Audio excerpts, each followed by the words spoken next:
de Pâques. Chaque année, durant la Semaine Sainte, nous, les choristes, enfants de chœur, rôle réservé aux gars du bourg, parcourions la campagne concelloise en visitant les villages, même les plus éloignés, pour récolter dans nos paniers d'osier les œufs que nous donnaient très généreusement les paroissiens, récompense du service des offices.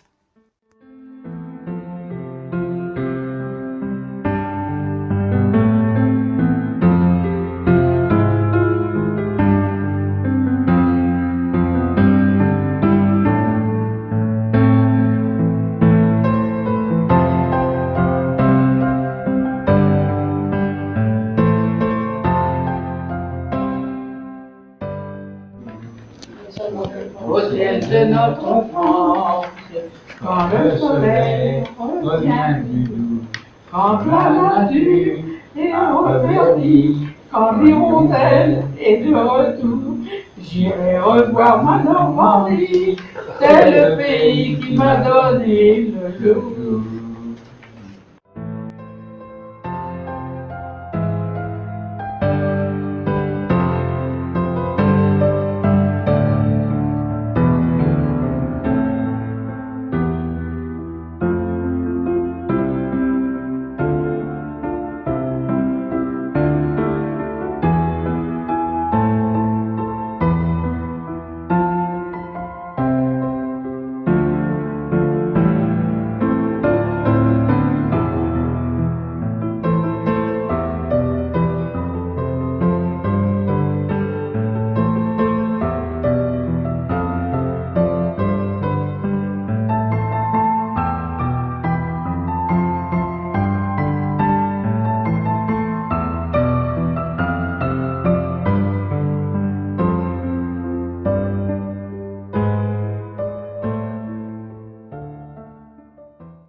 Raconte une anecdote, on avait une moto pour commencer.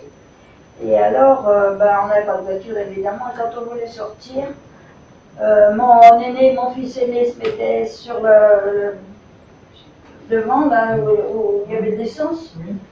Moi j'étais derrière, et moi l'autre fille, et ma fille après, on était 4 sur la moto.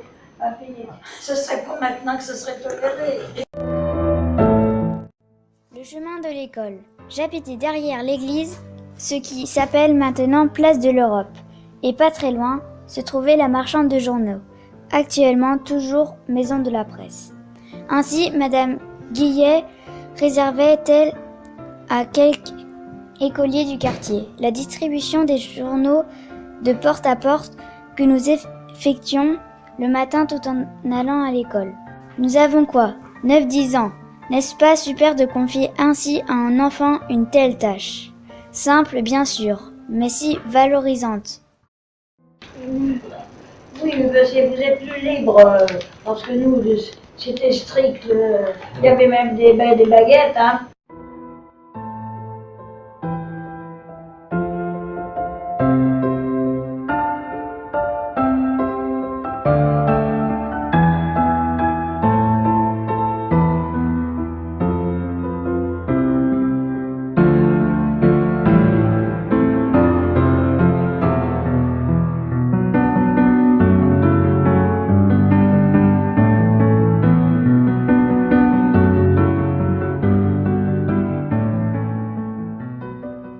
Les meubles dessus, parce qu'on savait que si l'Albert rentrait une autre fois, l'eau serait montée dans là, et il avait fait faire par le forgeron des grands tréteaux pour monter les armoires dessus. On n'a pas eu besoin, la levée n'a pas crevé. D'accord.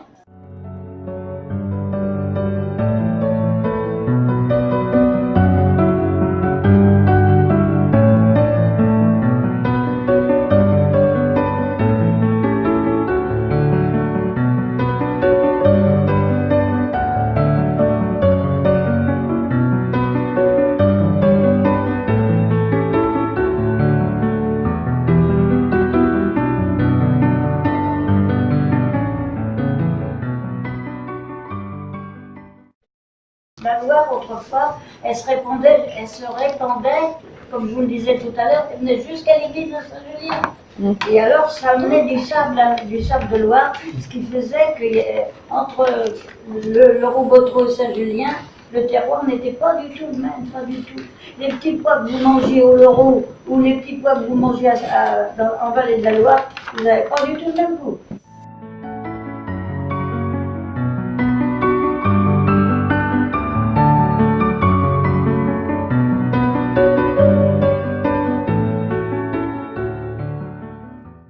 Et Dans puis, la Vallée de la Loire, on cultivait aussi beaucoup d'asperges.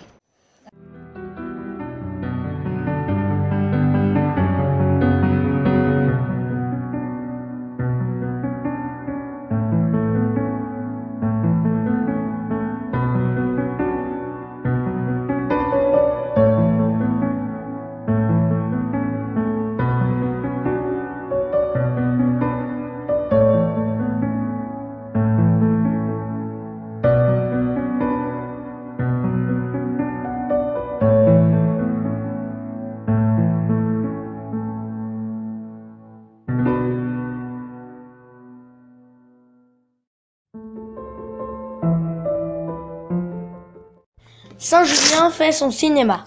Je me souviens dans les années 50-60 du ciné Le Concellois, situé entre la route du Bout des Ponts, actuellement la rue de la Loire, et l'école Saint-Joseph. Aujourd'hui, il fait place à l'espace enfant, avant d'être aussi la salle des tilleuls. Toutes les semaines, sous la houlette de l'abbé Frioux, le cinéma était paroissial. Mon père René Croyal, qui en était le projectionniste avec quelques compères comme Roger Deslandes, Émile Maligne et bien d'autres, se dévouait pour proposer 3 séances composées chacune d'un court-métrage, des actualités, puis après l'entracte, enfin le film. Je ne manquais pas d'aller voir dans la cabine de projection, mais un peu effrayée par les énormes projecteurs, je quittais vite la passerelle pour ne pas rater le début du film. Pour moi, enfant, c'était un peu mon cinéma paradisio.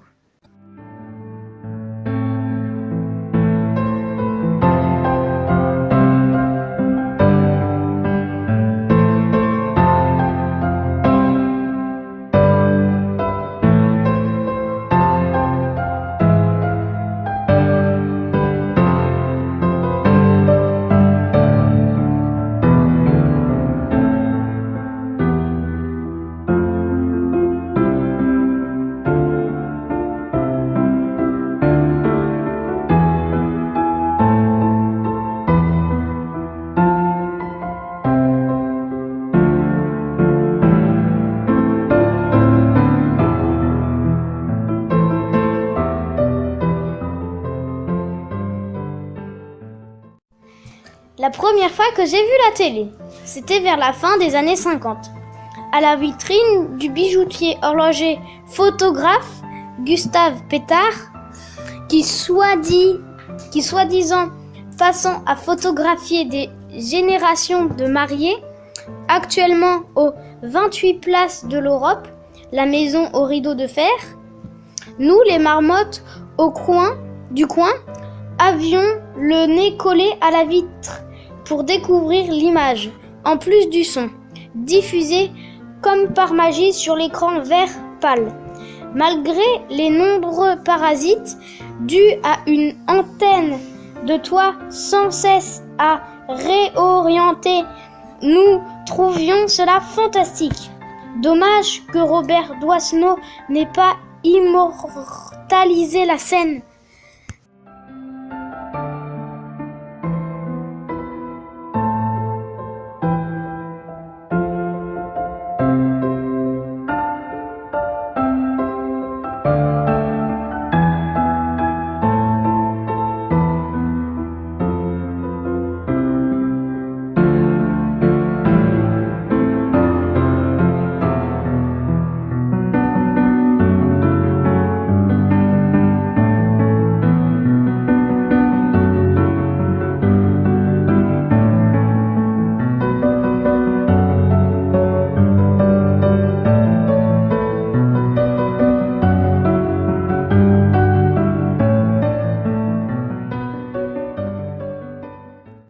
Ainsi, dès l'âge de 8-9 ans jusqu'à environ 14 ans, nous sillonnions Seuls les chemins communaux, les plus grands veillant sur les plus jeunes, partis pour la journée entière, musette sur le dos pour le pique-nique, panier au bras et l'indispensable bâton de marche à l'écorce sculptée.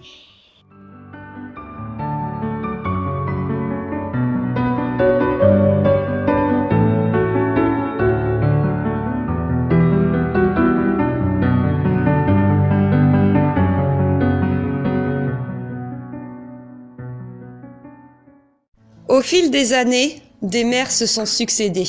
En voici la liste.